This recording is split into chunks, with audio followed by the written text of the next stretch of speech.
Hello, and welcome to the Matriarchy on this rather frigid winter day. We are so excited to be here, and we're going to talk about an interesting topic. We're going to talk about homelessness and how we take care of our most vulnerable people. And I'm going to just pass it over to Lisa to introduce a dear friend of hers. Yes. Okay. Well, thank you, Kath, and welcome everybody. And I would like to give a big welcome to Kimber Bishop-Yanke. Kimber is a passionate community leader and founder of Kids Empowered and its nonprofit arm, Kids Empowered on the Move. Organizations dedicated to empowering children with social and emotional skills and supporting families facing poverty and homelessness through food, clothing, shelter, and educational programs across Metro Detroit.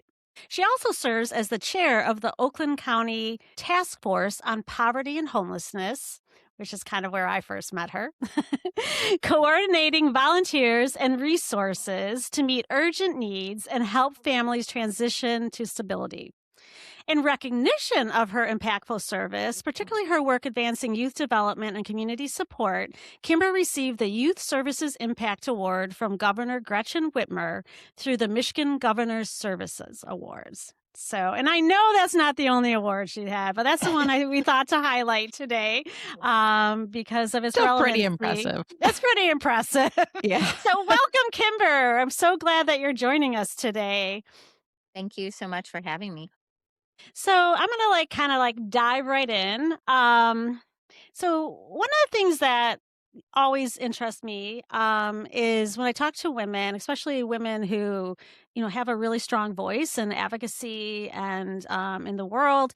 How did you find your voice? Did you always have that strong voice? And sort of like a couple of that question with who are the voices that mentored you to find your voice? I clearly know when I found my voice. It was an event. I don't know what the word is, but I clearly knew when I found my voice. And I'll be honest, I don't feel like I had mentoring. I felt like I was a very sheltered.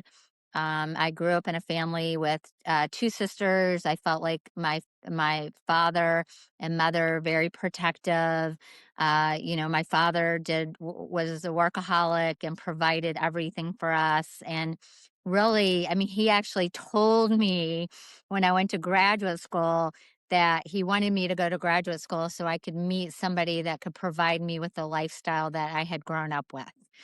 Um, Hmm. so the day I found my voice was I won't go into all the details, but my Yeah. freshman year of college, one of my very first semester, I was sexually harassed by my English professor, and he would say inappropriate things in front of the entire class. Some stuff I couldn't even understand, but I only knew from the guys laughing that it was inappropriate, and I would just turn red. And the first time I went up to him, I got a D on my first paper, and I went up to him and asked him if I could talk to him, make an appointment in his office. And he said, as long as there's no hanky panky. And I was like, so I remember thinking, what did I say? Like, where did that come from? And I was so embarrassed. And for what I found out later, is that he would pick one girl in every class to do that to. And the Oh. girl, I ended up rooming with this very sophisticated, savvy girl who had traveled a lot, and she thought it was funny. My best friend that I became good friends with in college also thought it was funny. I would go home and cry every time I had the class. Every time I saw him, I would run, like literally my heart would beat in panic and I would run. And I had a boyfriend who tried to get me to go report him, but I hadn't, the word Mm. sexual harassment was not out yet. And I did Sure. not know what it looked like. I'd never been talked to like that. I'd never been exposed to anything like that. So all I did was go home and cry, or go to my dorm room and cry about it. Did nothing. Mhm. Then I get to graduate school. We're talking probably 6 years later, 7 years later. And now I should have had a red flag, but I was so naive. I had an internship in Washington, D.C., where I got to work for the undersecretary's office. And we made the connection to this professor that he was going to be coming. And somehow this professor actually already knew who I was. And what I found out later is I used to teach aerobics on my campus. And I found out later he would be watching through the window of the class. But at the time, did not know Ew. that. Yes. So gross. So, yes. So the very first part of my job was to go pick up the speakers that were coming in from the airport. And we had a pub on campus. I brought the first speaker to the pub where he asked me to, and women's wrestling or something was on the big screen. And my boyfriend's standing right there, and he starts talking about women in this very vulgar way. And my boyfriend said immediately, Kimber, that man's a pig. You have to quit. And of course, I had the mentality that all of us are grown up with is you don't quit. And so Right. for those 5 weeks, again, I probably cried every single day the way he spoke to Oh my me gosh. and treated me and did nothing again. And then what happened is I got my first like real job for a toy company. And it was when the Anita Hill thing had happened. And all of a sudden, everybody was talking about sexual harassment. And I went on my first trip to Atlanta to the sporting goods show, and we went with the new vice president. And what happened is I felt like I had found my voice. So he was talking inappropriately to me and my coworker, who is my age, and I like shut it down. I was like, not funny, not going there. Well, I saw my coworker, she giggled and laughed and like didn't know how to handle it. And so it got progressively, he kept going and going. So by the end of the trip, I was called into human resources because other people had reported this behavior. And I was asked, did something happen that you need to share? And they were worried. And I was like, nope, I handled it. I'm good. And then they asked me to speak to all these senior vice president men about what it was like to be sexually harassed. And they showed this video. We had to go through this training, and they showed this video of a woman putting lipstick on in an office, and her coworker were walking in. And then they said, like, what does that look like? How would that happen? And I thought, what a dumb example. Like, I was so Yeah. mad. But in the toy business and sporting goods business, it was bad. The sexual harassment was bad. So I had a policy. I wouldn't talk to any men unless I worked with them directly. And then I had one of the vice presidents who was, this big fat man. He had a Coke, and he made the comment about the, Anita Hill thing. I'm not going to say the words he said to me. And I remember that was the day I found my voice. I looked at him in the eye and I said, you ever say something like that to me again, and we will be meeting in human resources. You're never going to talk to me like that again. And that was the day I found my voice. Wow. Yay! Yeah. Yeah. That's powerful. And I think, the fact that you had to go through all that, and I'm sure it didn't end there, but I mean, you were finding ways to handle it yourself and not going to human resources, because I've had some similar, not exactly experiences, but what you find when you go to human resources, or at least back then, is they don't really help you, right? They're just there to protect the guy, right? So I love that you found your voice and you found ways to mitigate these situations and teach people how to treat you. And that's So, honestly how Girls Empowered, which turned into Kids Empowered, started. Because I Oh. thought to myself, if somebody had told me what to do ahead of time, I would at least had some ideas of how to handle this. And so Yeah. that's the whole thing behind like teaching assertiveness and what can you say when someone says something inappropriate or mean to you? How does your voice sound? What does your body language look like? How do you stand up to that? Yeah. Yeah, so let's like back up a second so we can let the audience know a little bit about what you're talking about. So, Kids Empowered is your business, right? And so do you want to describe a little bit about what that's about? Yeah, so I'll be honest, because of the homelessness stuff, it's become a much smaller part of my life. But for Yeah. 25 years, I have created empowerment programs for kids, self esteem, social skills, mainly assertiveness. Bullying has been my specialty. How do you shut down Great. situations? How do you stand up to them? And Mm, I feel like, when I started, everybody told kids walk away. And all yeah. that sends the message is you can treat me like that. And so I really like dove into, because there was nothing out there. I had to go into special, books for autism to find out how do you teach social skills. And now it's like more, Mhm. Hmm. way more common. And what worries me is like everybody stopped talking about bullying when the pandemic happened.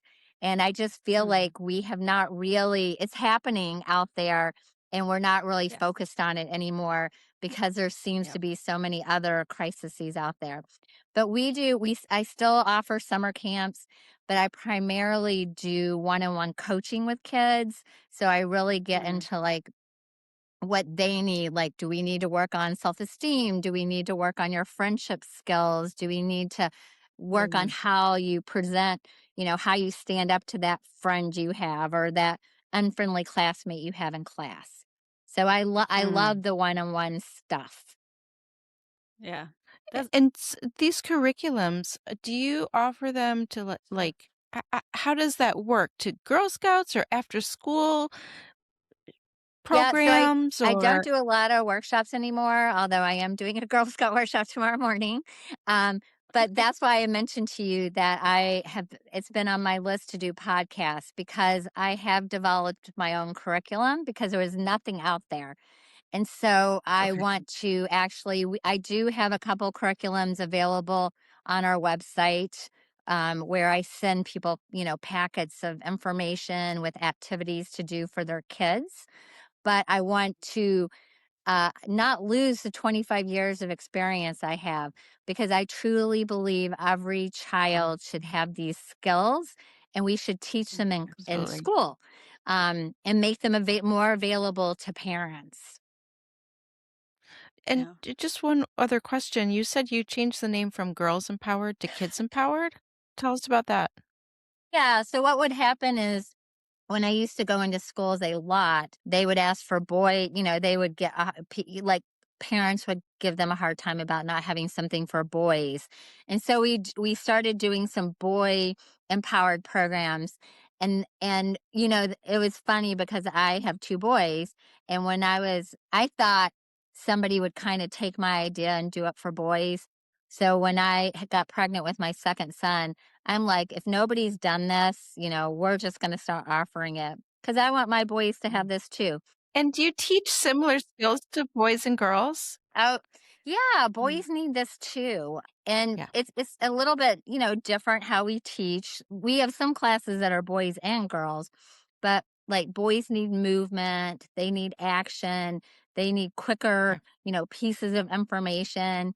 So we modify the lessons. Girls like doing crafts.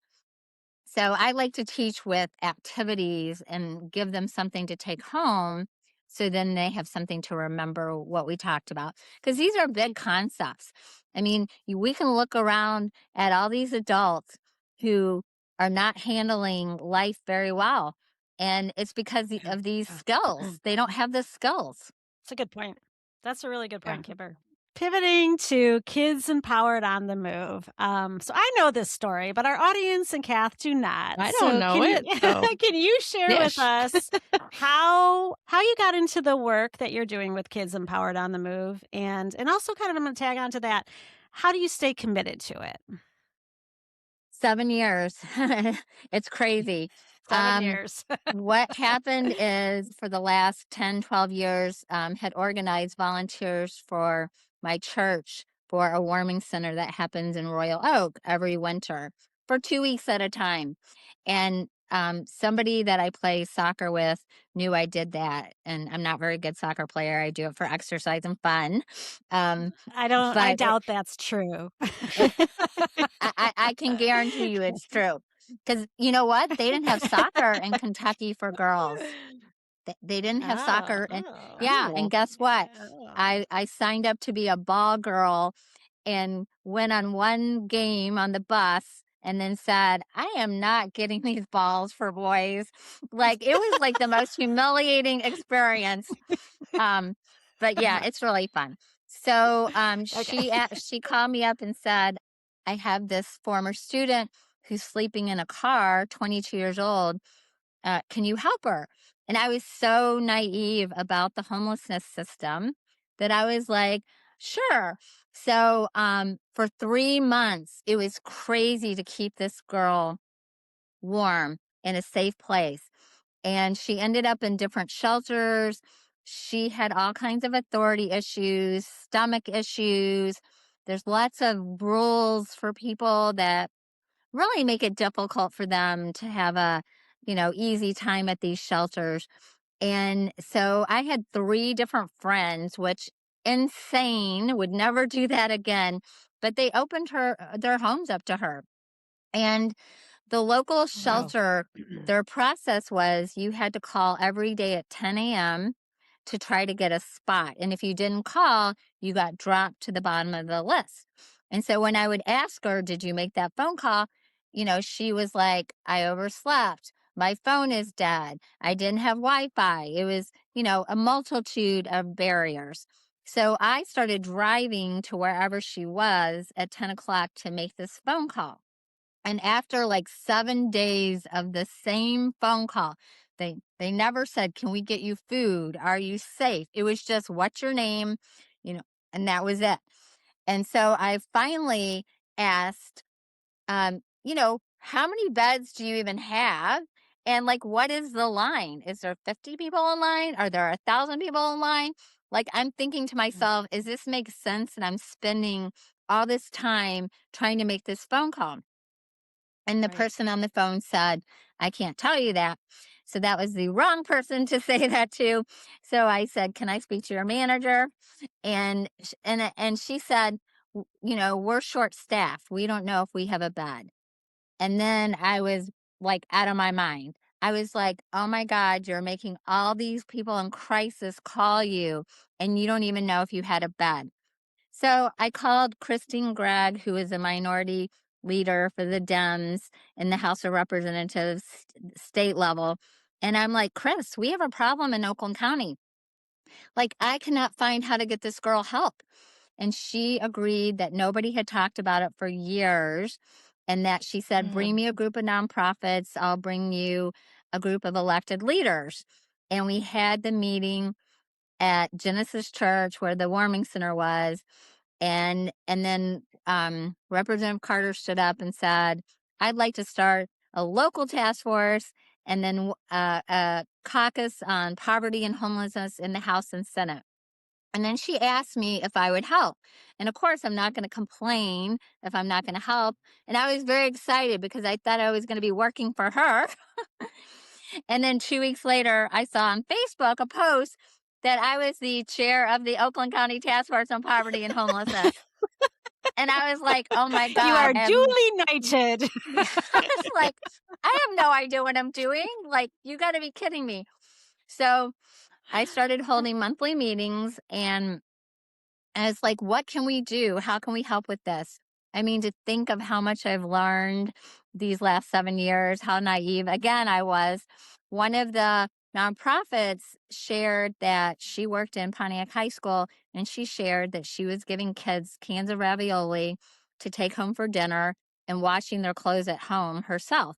And I was like, Mm, how can that be? We are Oakland County. Like, there are food banks. We have to have yeah, resources. yeah. And she's like, Kimber, she goes, food banks are only open maybe 1 to 3 or 9 to 11. People are actually working that need food, and many of them don't have the Mm, cars to get there. And so I mm, was like, because I had also organized for 8 years, I'd organized for my church Thanksgiving baskets where food was on the table, people packed a basket, and then they delivered it.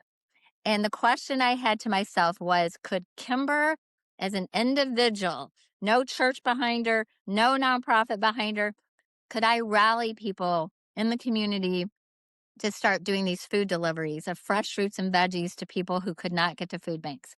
So we partnered with Micah 6, which is a fabulous organization in Pontiac. We were just going to test it out. 25 families, and it was scheduled March. I always get these days mixed up. March 21st of 2020. And then 2 weeks before that is when everybody's life shut down because of the pandemic, including my business, because I worked with kids. All the schools shut down. So I thought to myself, okay, I'm just going to throw myself into this food delivery, and life in 3 months will go back to normal. And so the first delivery was to 250 families. We did it at a Representative Carter's office in the parking lot. We had 50 volunteers. I had people going to Kroger's and Myers. All the stores were limiting the food so they could only buy 2, eggs and 1 milk. And it was crazy, but it was beautiful. People came together and we did this delivery. And they all said, Kimber, we want to do this again. So I had heard that Jennifer Lucarelli, a professor at Oakland University, was pulling all the food banks together to try to have an organized way, make sure everybody was getting help that needed it. So I called her up and said, could we deliver every Saturday to these 250 families and pack the food? And she let us. And what happened is the first volunteer calls me up and says, Kimber, there's a mom who has a baby sleeping in a dresser drawer. She wanted to know, could we get her a crib? So I was like, yeah, that's not a big deal. And then all of a sudden, we have this team of amazing people who are delivering furniture, and all the nonprofits were shut down. So these little grassroots, efforts were it. And so we started delivering furniture. And then a few days before Christmas, I got a call from Pontiac High School that there was a mom and 6 kids that had been kicked out of the house because they had COVID. The grandmother was scared to death of getting COVID, kicked them out of the house. And they were asking me to put them in a hotel. And I was scared to death because I was like, how can I be responsible for this family? I reached out to the nonprofits, couldn't get any answers, support. I said, I'll raise the money, give it to you all. You guys know what you're doing. I don't. No response. And so I put our first family in the hotel. And we had a guy go get Christmas gifts. I have the picture of the luggage cart with the gifts outside the room because he couldn't talk to them. And it was, again, beautiful.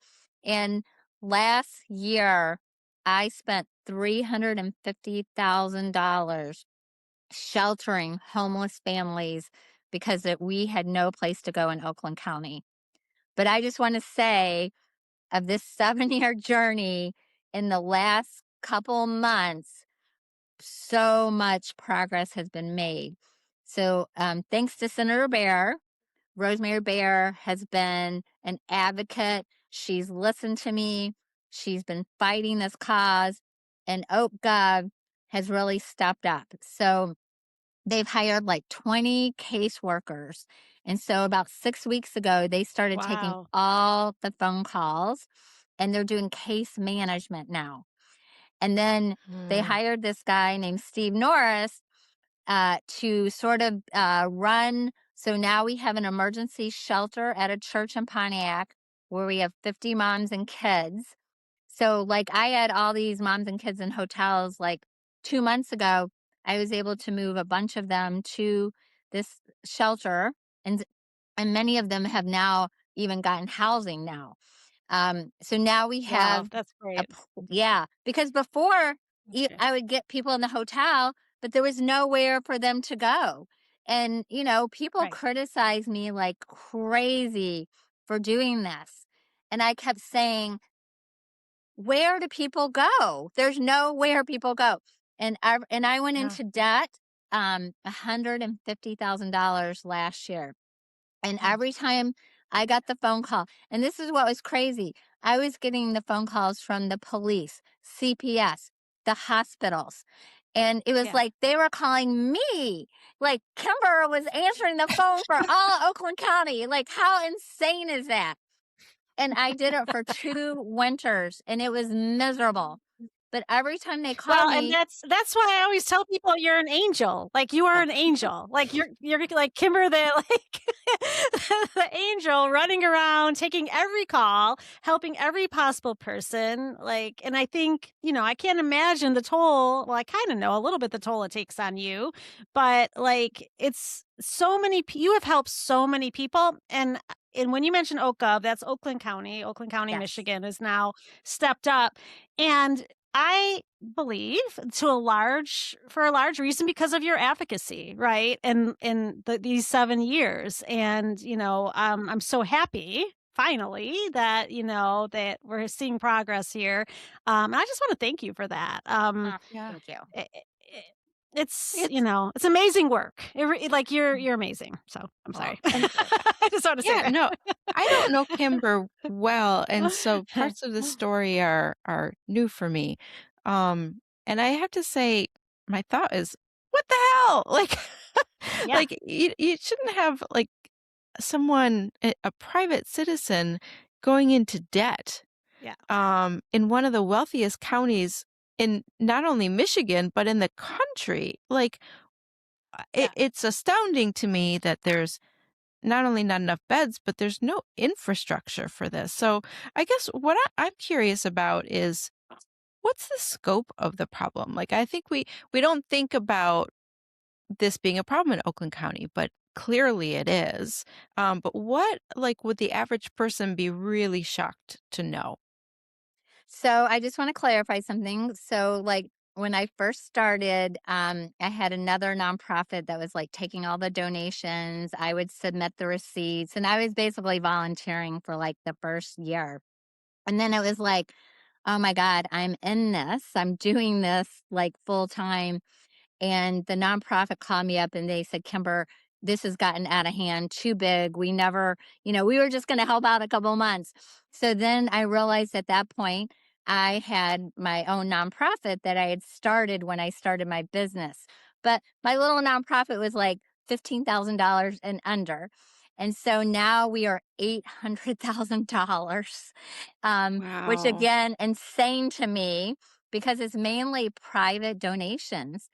And so, I did this very grassroots, mainly through social media, mainly just telling people what was happening. And people have responded, which is the most beautiful thing. And if I didn't have all the volunteers like Lisa Kiefer, if I didn't have all these people stepping up, to do deliveries, to sponsor people for Christmas, like I could never have done this. So what happened is when I put the first family in the hotel, I started learning that there are hundreds of families living in hotels. And it's a trap. Mhm. Like they cannot get out. And they are not considered, the majority of them are not considered homeless. So according to the HUD, you have to be in a car, on the streets, or a shelter or a hotel paid for by a nonprofit. And in Oakland Mhm. County, the group that kind of runs this makes you be a member of their group. So like you can't, like, not any nonprofit can pay for somebody and have that person be homeless. You have to belong to this group, which I have an issue with big time. I'll be honest, we don't really know the scope because Mm, nobody was tracking all those families. So yeah, now this is one of the interesting. things Oak Gov, it's called Oakland Connect. Now they want every homeless person to call them so that they can get registered, and then we can start tracking, how many people we have. But, if I were to guess, just based on how many families, like at the hotel we keep most of the families are, there's 108 rooms filled right now. And I would guess that probably 90, 85 of them are homeless. And what's happening Mm. is these people are spending $450 a week to stay in the hotel, so they can never make enough to get out.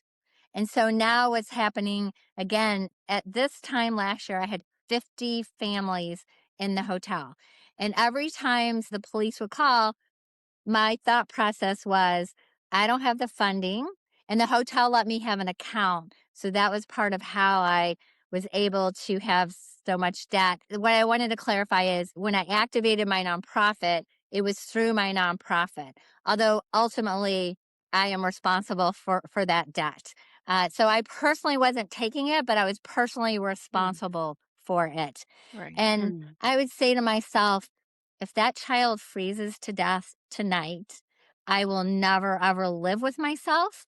And so I am just going to figure out the money later. And I did not have a plan. And what happened is this woman named Paula, who served with me on the warming center for all these years, she saw what I was doing. And her church was closing down. And they gave us a $250,000 donation. So I was Wow. able to Wow. wipe off all the debt. I can't even tell you, Nice. like, the stress of carrying that. And then the Yeah. other thing that happened is because we had crossed this financial threshold is I had to go under a financial review, which was like $20,000. And we don't have that kind of money. And so because of this church, I was able to take care of that. So it just That's like good. totally dug me out of this hole that I found myself in. And then now the good news is OakGov has taken on the burden of putting people in hotels. I still have like 10 That's good. families myself because there's nowhere for families that have a dad to go. So I've got those families. I'm actually trying to raise money for them because sort of now what I'm doing is now they're sending me clients and they're saying, hey, Kimber, we have a client that needs her DTE bill. We have a client that needs her deposit paid. So I am now trying to come up behind them and support them and not have all the calls coming to me, which Mm. is better because they have this system. I don't have that system. Sure. I'm a one Right. person show. Right. Right. Right. So you just mentioned something that I kind of wanted to dig in a little bit on. You mentioned that there's nowhere for families with fathers to go. And so, can you talk a little bit about some of these surprising things about our system that essentially are barriers for people that maybe the average person, the people in our audience wouldn't know about? Yeah. So, getting your birth certificate, getting your social security card, not easy. We have so many homeless families that lose their car. I can't tell you how many people lose their car. So they're taking Ubers. So we have all these people Yeah. that are, and these people are working. Okay. Yeah. People assume that homeless people are not working. No, they are working. A lot of them are. Um, and so all the myths about that, they want to be this way, they don't want to work.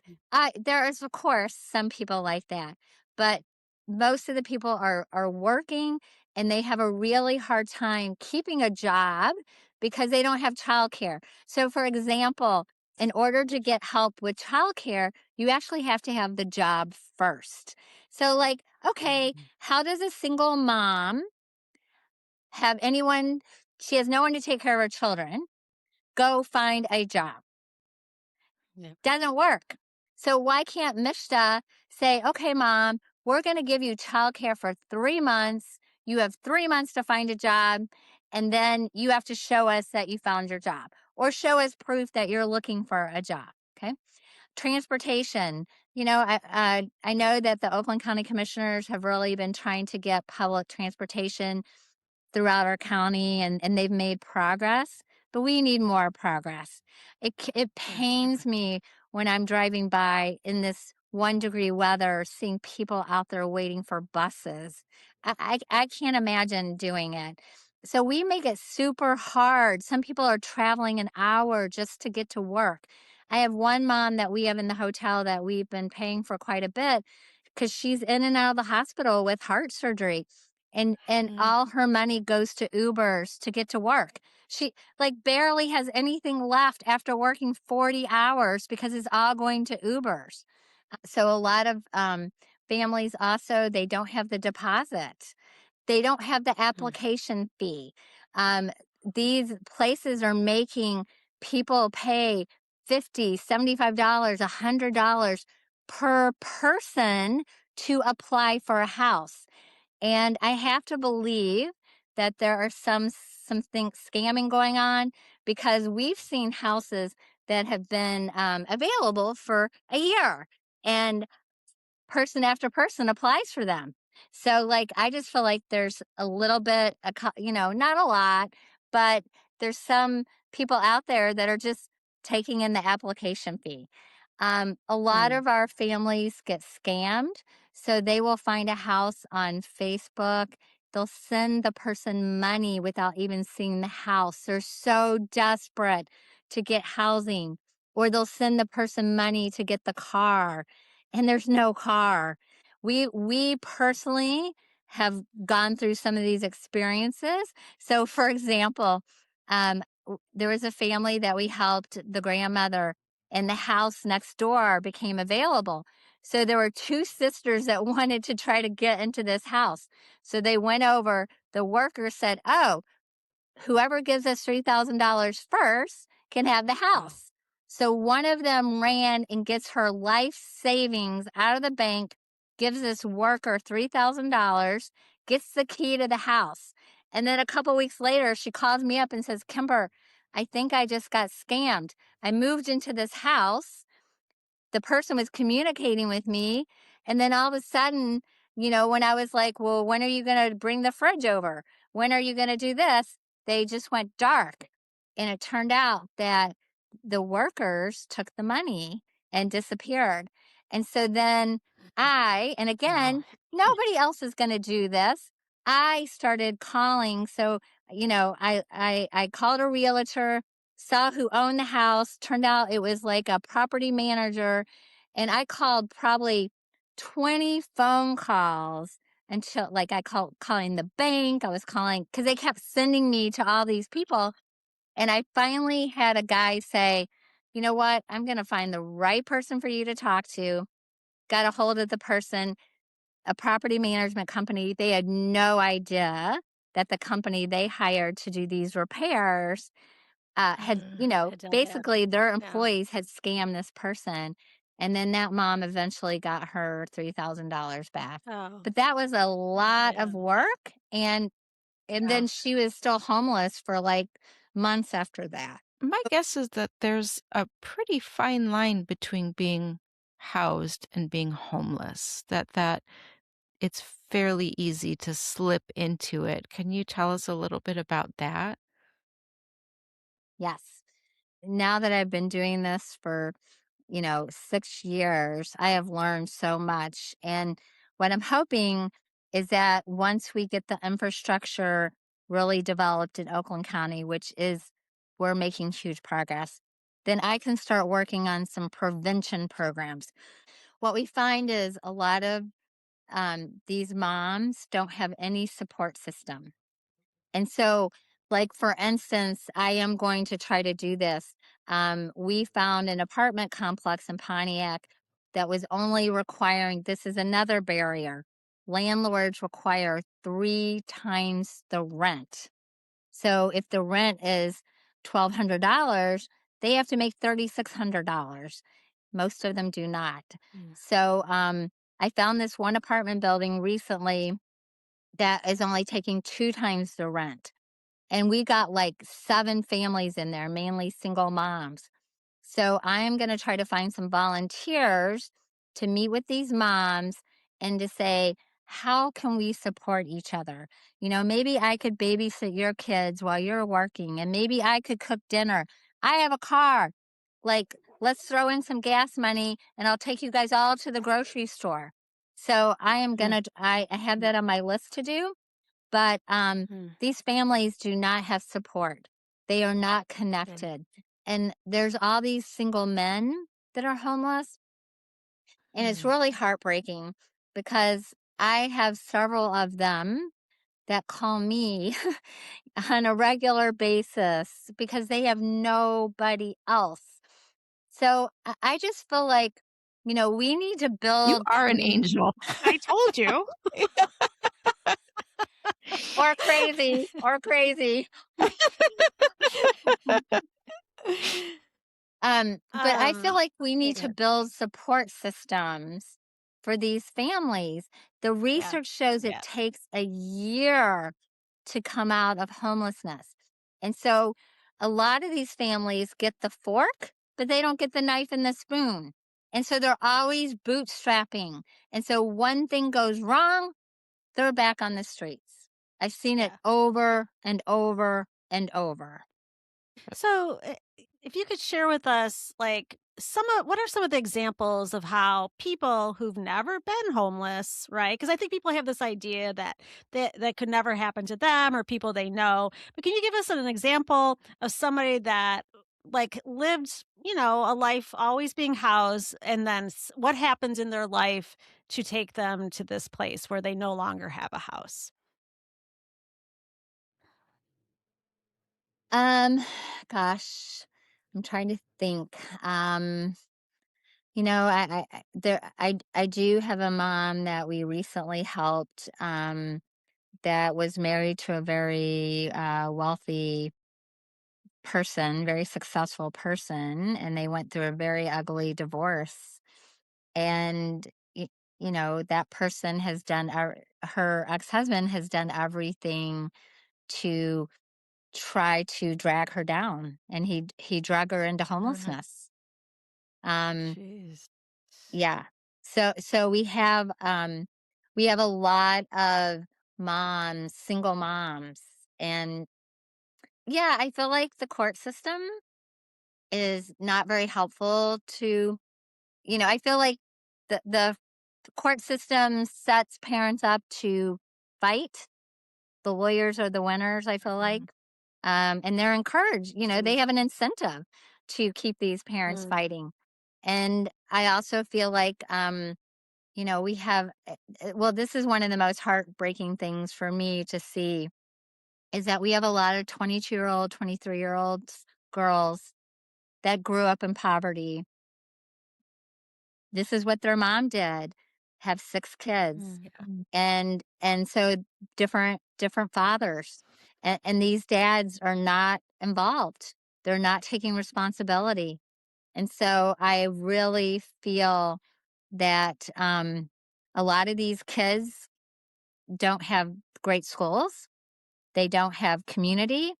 They don't have they don't have the things that a lot of us grow up with the tools. There are a lot, because of the work I've done with kids over 25 years. I can I know very wealthy people that would be homeless if their dad or mom didn't have money. And money Yeah. hides a lot of things. And so Yeah. Yeah. that's something that a lot of these families don't have, is they don't have money. And I've got a lot of single moms that they cannot get 40 hours because their employer does not want to give them benefits. And so they Mm, are hanging yeah. on by a shoestring.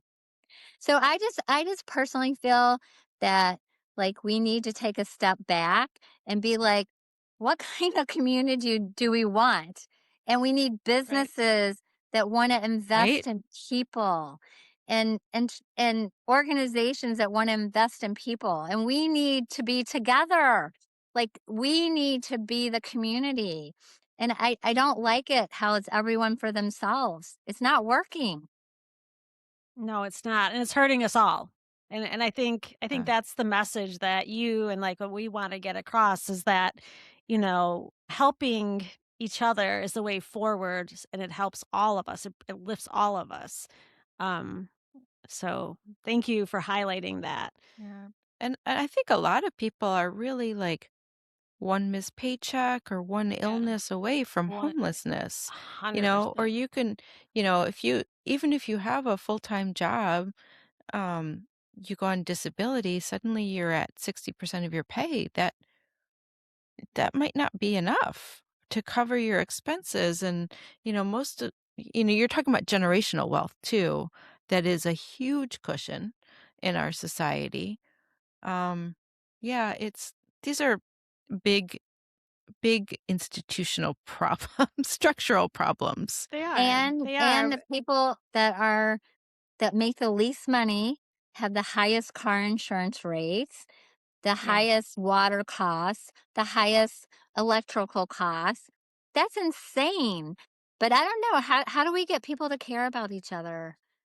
Like, Well, I uh, think, yeah, exactly. And I think that's, I think talking to people, and I think that's part of what you do. Cause I know you, besides directly helping people, you hold meetings and conferences and you try to, you want to talk a little bit about that part of your work? yeah. So I will say that again, I've been attacked for how I've done this. Um, but I've just done it from my heart. Okay. Like I didn't know what I was doing.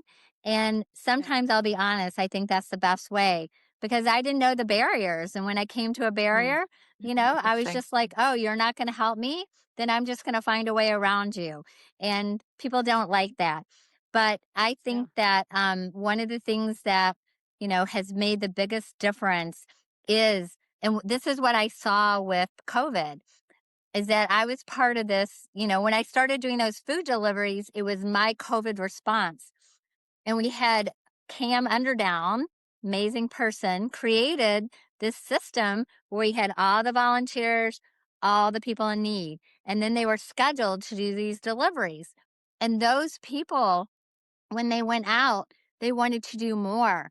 So my goal is to get people who can have the resources in front of people who don't. Because what I have found is the majority of people are like, I had no idea. What else can I do? And that really Yeah. has been the secret sauce of what we've done. I hear churches can't find volunteers, nonprofits are struggling, and we are so blessed because every day I put on our Facebook group, Kids Empowered on the Move, I need someone to buy groceries for a single mom with 5 kids. I need someone to pick up a check from going to Birmingham to Farmington. I need someone to pick up these clothes. And almost every need is met. And so I Amazing. think we have to change the way we're helping people. We got to get everyday people involved. And so many Yeah. people have thanked me. They said, Kimber, I am so angry at what is happening in our world. And this made me feel better. And Yep. volunteering, serving Yep. others is one of the best things. When you have purpose in life, you make a difference. That is like, there's nothing better. Money Yeah. does not really make people happy. You know, Yeah. people like you have all these kids who have been given everything, but you keep buying stuff and they don't find the fulfillment. Having Right. purpose is your fulfillment. Yeah. Yeah. Yeah. I agree 100%. If you're helping other people, it helps you. Like it absolutely helps you. And especially in this point in time that we're at, where so many people feel hopeless, getting out and helping your neighbors, doing the kind of work that you're doing, Kimber, it makes you feel like, okay, like to your point, like I have a mission, I have a purpose, and I have and the joy you get out of seeing somebody else receive that help. It's almost better than receiving it yourself, in my opinion. Yes. Yes. So yeah, you are 100% correct. Yeah, it's that direct connection too that you can donate to a nonprofit, but if you can specifically deliver groceries or drop off, you're doing something that you see the effect of. and that's building that purpose. It's also building the connection and the relationship and how we help our neighbors. Like, yeah, I mean, that I'm sure that's why people are angry, but really, whatever. There's always going to be detractors, but you're kind of creating, a different way of doing things. But it sounds like there wasn't much of a system in place in the first place if everyone's calling Kimber to Well, get and them change in a is hotel. uncomfortable, right? Change is Yeah. uncomfortable. People, want to push back, but I think, I think they're going to be okay. Yeah. They don't have much of a choice at this point. The No, they moment don't. the momentum has built. Yeah. Yeah. So it's either you get on board or you get off the train right now. Well, and thank you for that. Um, if you had the ear of people in power, like, what would you ask policymakers to do differently to end homelessness? So one of the biggest battles that I encountered was we need to give all the funding to these big nonprofits because they're set up to handle it. But it's like almost like putting money into a black hole. um, I think that policymakers need to create an infrastructure that empowers boots on the ground. I see the Mhm. people with the passion and the boots on the ground that are making way bigger difference. So I think that um, we need to stop having these like big institutions and big nonprofits, and we need to kind of create like a spider web where someone is sort of managing the main stuff, but it's shooting out to trickles in the throughout the Mm, community. And that's what mm, I see can be the hugest difference. And I wanted to say a couple other things like Mishta is still sending paperwork. Homeless people lose their benefits all the time because paperwork, not an email, not a phone call, paperwork gets mm. mailed to their address and there's nobody there. So they lose their food stamps, they lose their child care, they lose their disability. And it's like, come on, people, why can't you just pick That's up like a the basic phone? one, isn't it? Like, yeah, that's crazy. Go It ahead. Sorry. is. And so after I like in a couple of months, I'm going to really go at this system problem. It's like you Mm, guys, I understand it's going to cost a lot of money, but you need to figure out how to change this because it's not working. And think of all the millions of dollars you're spending in wasted time because now that person has to reapply again. It's yeah, insane. Inefficient at best. at best. But that seems like a solvable problem that can be addressed and could really, have a big impact on people's lives. And what Huge, a I huge think is impact. Yeah. that we need access to people who can solve those problems. So, what I see a lot of is I see a lot of these meetings, and then they're going to like this other person. But let give me access to the person who can change it. Let's have a meeting, okay? Let's not have all these layers. I kind of want to meet with Secretary Benson myself and be like, hey, we need to make it easier for people to get their, driver's license and this and that. Like, I feel like just let's get to the heart of the issue and figure it out. We don't need all these Mm. layers and all this politics. It really sounds like you're on your way to building a matriarchy, maybe already have built it and building on. But I guess in the lens of not only the work that you're doing, but in your life in general, what does the matriarchy mean to you? Yeah, it is all these women out there fighting for other people. And I really feel like women need the chance to lead. I feel like we put children first.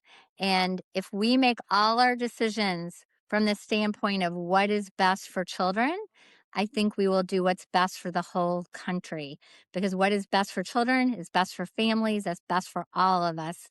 And so I feel like women have not gotten the chance. And, I'm kind of tired of some of the labels that we get for being the helpers and for being the person speaking out and being the ones that are fighting this cause. And I do believe I love women, and Lisa Kiefer has been one of them. She has Right back helped Of at you. me. course. Me She has too. helped me a lot. Yeah. I do love women who are supporting other women and want other women to succeed. And like when we can live our lives open-handedly and not with scarcity and not with fear, but live it with Yeah. love and connection and wanting the best for other people, like we're all going to be winners together. Very well Yes. said. Yes. Yes. Thank you. Perfect. Thank you So, all. all right. Well, Well, it thank you has been for, a yeah, go ahead. pleasure to get to know you, Kimber. The work you do is really inspiring, and you seem to be a bridge too between people that need help and people that are able to provide it in a more direct way. And that's just it's wonderful. That you are able to fill this very important need. Well, Yes. thank you all. Yes. Thank you. Thank you. I'm always so thankful for everything you do. And one of the things I'm so thankful for is that you do give me opportunities, in bite-sized ways, by the way, to help other people. And it does bring me so much joy. And I always bring my family in with me too. And it brings them joy as well. I So, love it. so you have helped me as well, and you help so many people, Kimber. And thank you for all the work you do and for joining us today. Thank you so much So, for having me. And I'm glad all I'm right. part of this group. Wonderful. Thank you all. Take care. Bye. Bye. She's a very impressive woman. She She is is. an angel. She is. That's just the best way for me to describe it. She is an angel, and she does push on people. They feel like it's a push, but she just she's just really passionate in helping people. And I like how she said that, like she didn't really know the system, and it was almost better that she didn't, because she's just like, well, why can't this get done? Like, let's get this done, right? I would be interested to know how many people she's helped in total, and it's a lot. Well, when you first started telling me about Kimber, and this was going back, over a year, like well before this interview, and Lisa's known Kimber for a long time. Since Um, 2018. It's yeah, that's a almost 10 while. years. I know. Um, but I think what really surprised me was the scope of the issue of homelessness in Oakland County, because you just Mm. don't think about it. And it is it is really shocking, the needs that are right in front of us that are just under the surface. Yeah. And so I guess for our audience, for perspective, so Oakland County is a wealthy county, but it's got a very diverse economic footprint across the county. So city by city is all very differently, which is a very interesting subject in and of itself. How that Yeah. exists, like how you could be in one city that sort of has this economic base, and like just cross over the line to the next city, and you've got a different economic base, right? So obviously that's a big part of the issue, but I think one of the things that people don't realize is sort of the hidden homelessness. Yes. Because there are a lot of people that don't have their own space to live in, so they're couch surfing, or they're like Kimber mentioned, they're paying for hotels. And when we get back to the idea of children and like how helping children is the way to go. I think that like really hits home when you start to think about these children, whether they're in hotels or couch surfing, and then we expect them to go to school Yeah.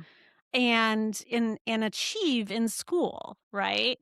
When they might not have their own bed. they might not have depending on the hotel, some hotels have kitchens, but there's just not a lot of space there, right? I mean, Yeah. and if you have a mom with 5 kids in a hotel room, how are those kids studying? Like, where are they studying at?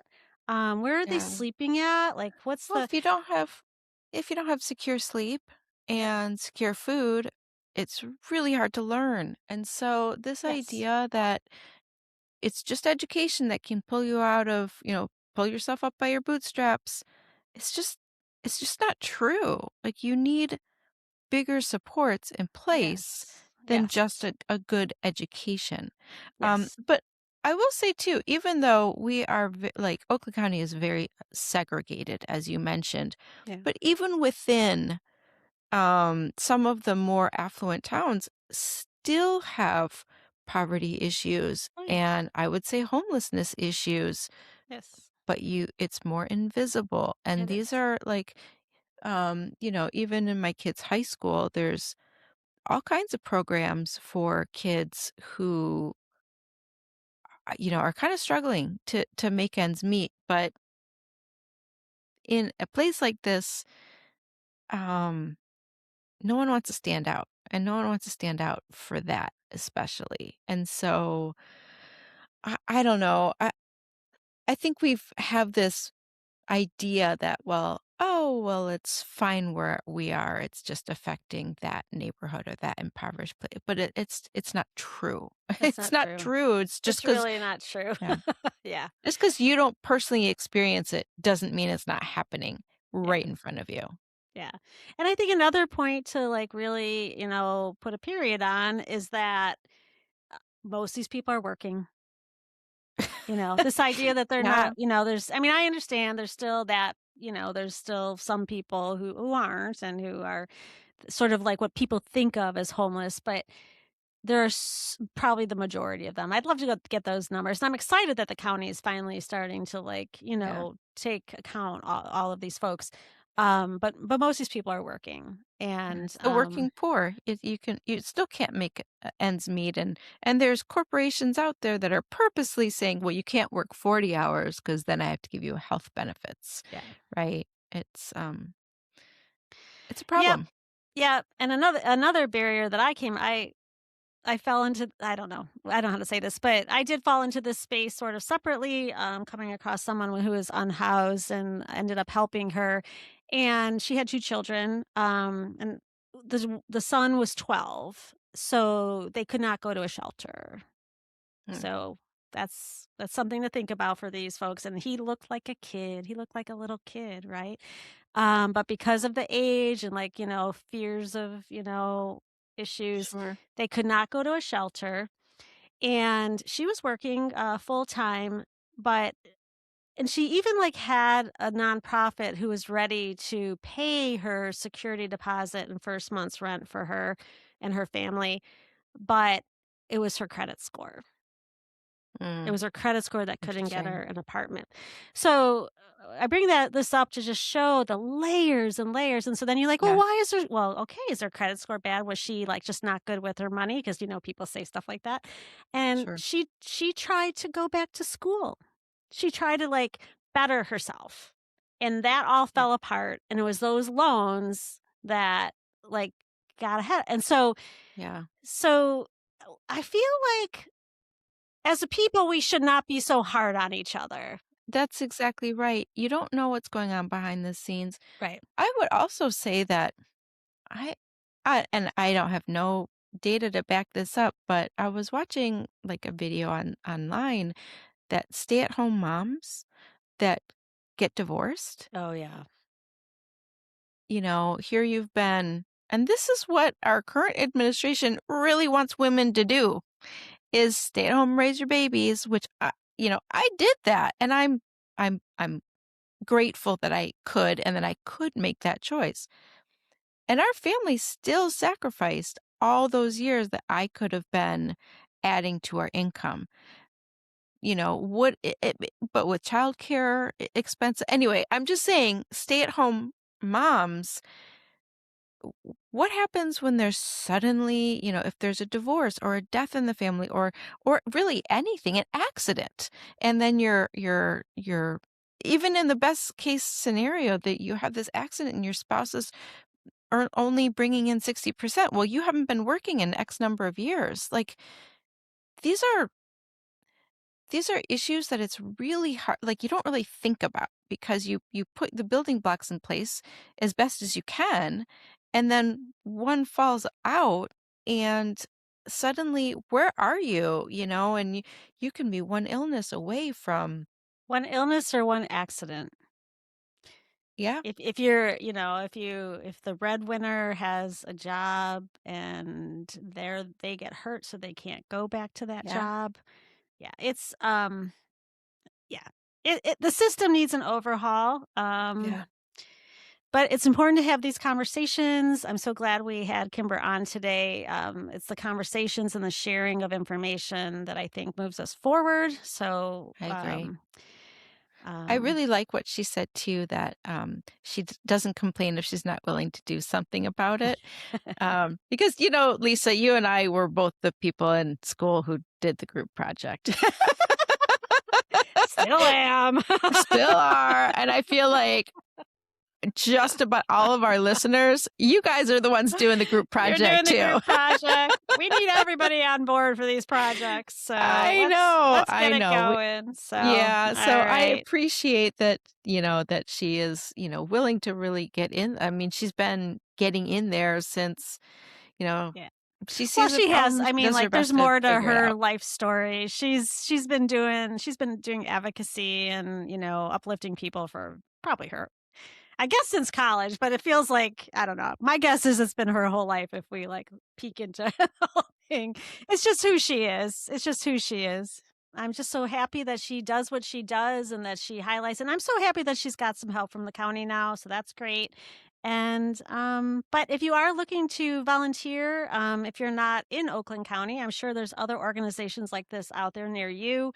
Look around. And if you are in Oakland County or anywhere nearby, look up Kids Empowered on the Move on Facebook. There is a public group there where people are just helping their community members, and you can jump in and you will be welcomed. Yeah, we'll get all the information on our website and our show Yeah. notes. And I want to thank you too, Lisa, for bringing not only Kimber to us in the audience, but for all the work that you've been doing, to help. I just help where I can. Like I said, she sends me bite-sized pieces. I know you do, girl. But I will say this, it is so rewarding when you deliver Yeah. something to a house, especially a house that has children, and they're so happy to receive it. Oh my gosh. Like, it's just like the best feeling. So, We appreciate everyone's time and thank you for being with us. We know that you guys are always the one doing the group projects and, not to ask more of you, but spread the word. spread the word. And there's always a place for you to help and be a part of this wonderful community. So don't forget to like, and if you like the show, give us a little 5-star review. That'd be amazing. And share the episode with your friends. They'll like it. Yes. You Yes. like it. They'll like it. Yes. Thank you so much. So, welcome to the Matriarchy. Welcome to our community.